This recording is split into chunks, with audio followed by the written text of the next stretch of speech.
எடுக்கணும் மட்டும் தான் ரொம்ப கனவு நடக்கும். சின்னதுலேருந்து ஆசை இருக்கு இவரை பார்க்கணும். ரொம்ப நேரம் வெயிட் பண்ணி பார்த்தனால சந்தோஷமா இருக்கு. எந்த மாதிரி ஃபீல் பண்ணுறோம்? பார்க்குறேன், இதான் ஃபர்ஸ்ட் டைமாக பார்க்குறேன் நேரில். நீங்கள் என்ன பண்ணுறீங்க? நான் காலேஜ் முடிச்சுட்டு ஒர்க். என்ன முடிச்சிருக்கீங்க? பிகாம். இவரோட படமெல்லாம் அடிக்கடி பார்த்துங்களா? எல்லாமே பார்த்துருவேன், எல்லா சாங்ஸ். எந்த படம் ரொம்ப பிடிச்சது? மீசை முறுக்கு ரொம்ப பிடிச்ச படம். எத்தனை வாட்டி பார்த்தாலும் சலிக்காது. மற்ற பார்த்துட்டு நடிகர்கள் எதனால இவரை பிடிக்குது உங்களுக்கு? எனக்கு இவரை பிடிக்கும். எதனாலன்னு சொல்ல தெரியல சார். எனக்கு இவரை ரொம்ப பிடிக்கும். எனக்கு இவர் மட்டும்தான் இவரை மாதிரி ஆகணும், இவரை மாதிரி ஆகணும்.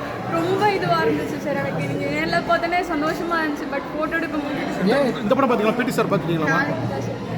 நாளைக்கு தான் சார் பார்க்கணும். ரேப் ஏன் உங்களுக்கு சார் எனக்கு அதெல்லாம் தெரியல சார். ஃபர்ஸ்ட் எனக்கு இவரை மாதிரி ஆகணுங்கிறதான் சார். முன்னாடிலே சின்னதுலேருந்தே சார் இவரை மாதிரி ஆகணும், இவரை மாதிரி ஆகணும், ஹிப்ஹாப் தமிழா மாதிரி ஆகணும் சார். அவ்வளோதான் சார். வேறு எதுவுமே தாட் இல்லை சார். எனக்கு ஏன் பிடிச்சிக்கிட்டீங்க வார்த்தை? எனக்கு அதுக்கு ரீசனே தெரியல சார். எனக்கு இவரை பிடிக்கும் சார். ரொம்ப இவரை பிடிச்ச அளவுக்கு வேறு யாருமே இல்லை சார். இவர் தான் சார் எனக்கு ஃபஸ்ட்டு. அப்புறம் தான் சார். Okay, thank you.